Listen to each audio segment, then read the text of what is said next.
कार्तिक ने जैसे ही अपने और सोनल के प्यार के बारे में माँ से जिक्र किया तो मॉडर्न सोसाइटी में उठने बैठने वाली उसकी माँ उसकी बात को बिल्कुल भी नहीं मानी और वो उसकी बात से पूरी किलस गई।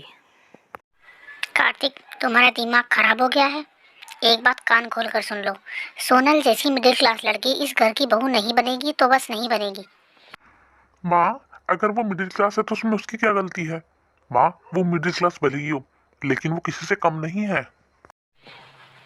बस बस चुप कर। तुझसे ज्यादा देखी है मैंने ये दुनिया। मुझे पता है कैसी है ये मिडिल क्लास वाली लड़कियां, कैसी होती है। अच्छी तरह जानती हूँ। कार्तिक की माँ की बातें कार्तिक की समझ से परे थी, लेकिन उसने तभी एक फैसला किया और उसने अगले ही दिन मंदिर जाकर सोनल से शादी कर ली और उसको लेकर अब घर आ गया। माँ ने जैसे ही देखा, माँ का गुस्सा सातवें आसमान पर चला गया। खबरदार, खबरदार जो इस लड़की को लेकर घर के अंदर आया तो। माँ, अब तो ये तुम्हारी बहू है, और जहाँ तक सवाल है घर के अंदर आने का, तो अब तो तुम्हारी बहू ने अपने शुभ कदम घर के अंदर रख दिए हैं। अरे कोई बात नहीं, छोड़ो, अंदर आने दो उन्हें। आखिर वो हमारी बेटी की पसंद है, तो क्या फर्क पड़ता है? नहीं, बिल्कुल नहीं। मैं इसको घर के अंदर नहीं आने दूंगी। अभी के अभी इस घर से निकल जाओ, जल्दी से। बराबर में ही खड़ी उसकी जवान लड़की सब कुछ सुन रही थी और वो बोलती है, अरे माँ, ये क्या कर रही हो? वो बालिग है और वो शादी करके आई है। अगर उसने एक बार केस कर दिया तो तुम फंस जाओगी। तुम्हें जेल भी हो सकती है। घर की इज्जत का सवाल है। बेटे की बातें सुनकर माँ घबरा जाती है। तो क्या करूँ? इस 2 टके की लड़की को घर की महारानी बनाकर बिठा दूँ क्या? तुम भी ना माँ, मैंने ऐसे थोड़ी ना बोला है। लेकिन अभी उसका बर्डा भारी है, इसलिए उसे अंदर आने दो। हम उसे इतना परेशान करेंगे, इतना परेशान करेंगे, वो खुद ही भाग जाएगी। बेटी की बात सुनकर माँ खामोश हो जाती है और वो पूरी रात बैठकर दोनों माँ बेटी प्लानिंग करती है। अगली सुबह बहू जैसे ही खाना बनाती है, दोनों की बातचीत शुरू हो जाती है। माँ, तुम्हें तो पता ही है ना पापा को खाने में कितना इंटरेस्ट है और खाने से वो कितना प्यार करते हैं। और अगर खाने में जरा सा भी नुक्स निकल जाए तो वो कैसे मुंह को बना लेते हैं। तुम्हें तो पता ही है ना माँ, खाना खाने में कितने माहिर है। हाँ बिल्कुल, तभी तो मैं तुम्हारे पापा के खाने के साथ कोई कॉम्प्रोमाइज नहीं करती। तो बस आज हम भाभी के खाने के साथ ऐसा तिकड़म करेंगे कि भाभी का फर्स्ट इम्प्रेशन ही बेकार हो जाएगा। और आप तो जानती ही है, फर्स्ट इम्प्रेशन तो समझो लास्ट इम्प्रेशन। उसके बाद बेटी शक्कर के पाउडर का पैकेट निकालते हुए बोलती है, ये देखो माँ, शक्कर का पाउडर। अब आप ऐसा करो, इसको नमक के डिब्बे में डाल दो और फिर भाभी दाल और सब्जी दोनों में इसको नमक समझ कर डाल देगी। और फिर तो तुम पता ही है, खाने का सारा स्वाद ही चेंज हो जाएगा और भैया और भाभी दोनों की बोलती बंद हो जाएगी। ये बोलते हुए दोनों खिलखिलाकर हंसने लगती है। फिर उसकी सास जाकर शुगर पाउडर को नमक के डिब्बे में कर देती है। बहू जैसे ही खाना बनाने आती है, वो नमक समझकर उसे सब्जी और उसमें डाल देती है। और ससुर जैसे ही खाना खाना शुरू करता है, अरे बहू, ये कैसा खाना बनाया है? मीठी दाल, मीठी सब्जी। अरे खाने में क्या चीनी डाल दी है? खाना बनाया है या मिठाई? चीनी? नहीं पापा जी, मैंने तो खाने में नमक ही डाला था। तो क्या मैं झूठ बोल रहा हूँ? तुम खुद ही टेस्ट करके देखो कैसा लग रहा है। मैंने बहुत बड़ी गलती की जो अपनी पत्नी के खिलाफ जाकर तुम्हें घर में आने दिया। पापा, मम्मी ने तो पहले ही बोला था, लेकिन तुम ही बहू रानी करके लगे पड़े थे। और कहाँ गया वो कार्तिक? बड़ी लंबी लंबी डींगे मारता था कि मिडिल क्लास की है तो क्या हुआ, उसे सब कुछ आता है। अरे मैं जानती हूँ ये मिडिल क्लास की लड़कियाँ कैसी होती है। मैं तो कहती हूँ इसे अभी इसी वक्त इसके घर वापस भेज दो। नहीं पापा जी, मुझे माफ कर दो। मैं अभी नई हूँ, शायद मैं डब्बों में फर्क भूल गई कि कौन सा नमक का है और कौन सा शुगर का है। हाँ हाँ, अब कुछ दिन देर बाद ये बोलने लगना कि मुझे तो आंखों से दिखता ही नहीं है, मैं अंधी भी हूँ। अरे बस बस, चुप हो जाओ। तुम्हें तो बस मौका मिला चाहिए।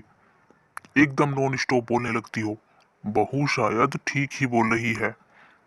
उसे नमक और शक्कर के डिब्बे में फर्क नहीं न समझ आया होगा। हमें इसको एक मौका जरूर देना चाहिए। बहू अगले दिन जैसे ही खाना बनाती है, शक्कर का डिब्बे को अलग ही निकाल देती है। लेकिन सास उससे भी ज़्यादा तेज थी। बहू जैसे ही रसोई से बाहर जाती है, सास आती है, उसमें बहुत सारा नमक और मिर्च डाल देती है। बहू को बेचारी को कुछ नहीं पता रहता। वाओ, खाने से खुशबू तो बहुत अच्छी आ रही है, शायद खाने में भी अच्छा होगा। ये सुनकर दोनों माँ बेटी जोर जोर से हंसने लगती है और ससुर जैसे ही खाना खाते हैं चिल्लाने लगते हैं। बहू, ये कैसा मजाक है? कल तो खाने में चीनी डाली थी, आज खाने में मिर्च और नमक क्या थोक के अनुसार डाल दिया है तुमने? मार डालोगी क्या मुझे बिल्कुल? नहीं पापा जी, मैंने तो नमक और मिर्च स्वाद के अनुसार ही डाला था। अच्छा, ऐसा स्वाद। एक काम करो, एक निवाला तुम ही खा कर देखो, जब तुम्हें पता चले। बहू जैसे ही एक निवाला मुंह में देती है उसे फुर्दनी सी करके बाहर निकाल देती है। इतना स्वादिष्ट खाना है जो मुंह अंदर जाते ही बाहर आ गया। बहू, अगर तुम्हें खाना बनाना नहीं आता तो तुम बता भी तो सकती हो ना। और हाँ, तुम सुनो, अगर कल से मुझे ऐसा खाना मिला तो मैं घर छोड़कर चला जाऊंगा। पापा, ये आप क्या बोल रहे हैं? अरे आप क्यों घर छोड़कर जाएंगे? जिन्हें जरा भी शर्म हो वो घर छोड़कर जाए। सोनल को कुछ समझ नहीं आ रहा था कि ये उसके साथ क्या हो रहा है, लेकिन उसे इतना ज़रूर समझ आ गया था कि इस घर में उसकी राह आसान नहीं है।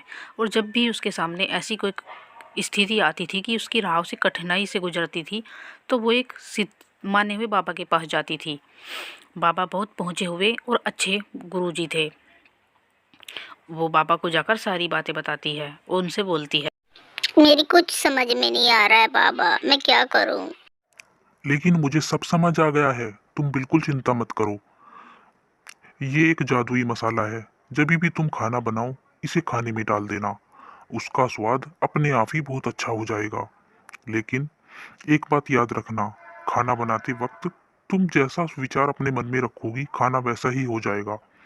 और जो तुम्हारे खाने में दूषित करेगा उसको वो खाना वैसा ही लगेगा, लेकिन और सबको वो खाना अच्छा लगेगा। सच में बाबा? हाँ बेटी, और जब तुम खाना परोसोगी तो जिसने भी तुम्हारे खाने को दूषित किया है उसकी थाली में वो खाना वैसा ही लगेगा जैसा कि उसने किया है। बाकी सबको खाना अच्छा लगेगा, टेस्टी लगेगा। इधर उसकी सास और नंद ये सोच सोच कर खुश हो रही है कि बहू घर छोड़कर चली गई, लेकिन बहू दोपहर तक ही बाबा के पास से वापस आ जाती है।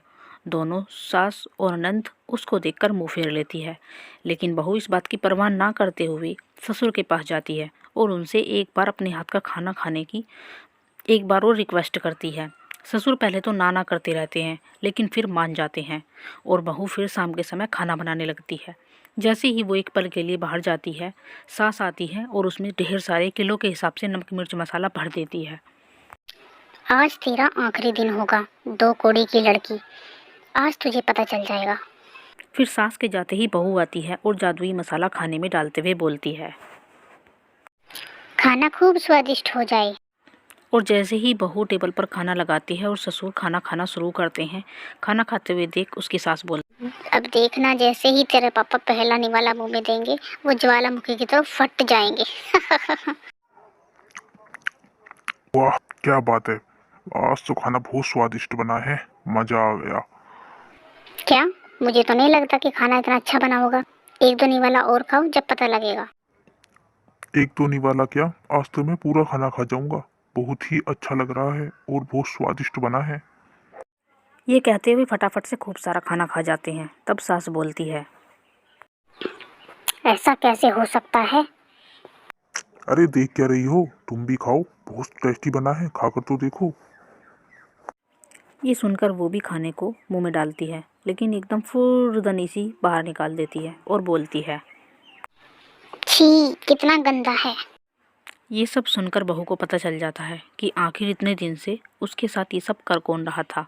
उधर ससुर जी सारा खाना खाते हुए बोलते हैं, ऐसा कैसे हो सकता है? भला खाने का स्वाद मुझसे ज्यादा कौन जान सकता है? ये लो, एक निवाला मेरी थाली से खाकर देखो।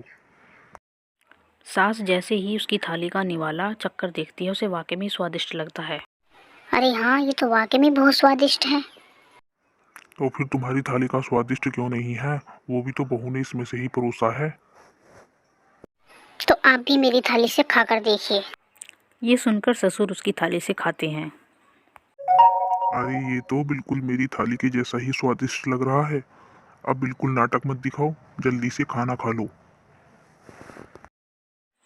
फिर सास जैसे ही निवाला मुंह में देती है उसे गंदा लगता है, वो फुर्रदनी सी बाहर निकाल देती है। ये सब देखकर उसके पति को गुस्सा आ जाता है और वो खड़ा हो जाता है, गुस्से में चिल्लाता है। ये तुम क्या कर रही हो?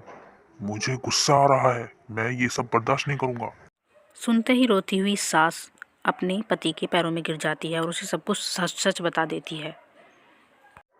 अगर कोई तुम्हारे या तुम्हारी बेटी के साथ ऐसा करता तो? बेचारे हमारे बेटा बहू एक दूसरे को इतना प्यार करते हैं, और तुम? माफ कर दीजिए मुझे, माफ कर दीजिए। मुझे पता चल गया कि सच्चे प्यार का साथ ऊपर वाला भी देता है। अब मैं इसे अपने घर में बहू नहीं बेटी बनाकर रखूंगी। और फिर सब लोग बहुत खुश होते हैं।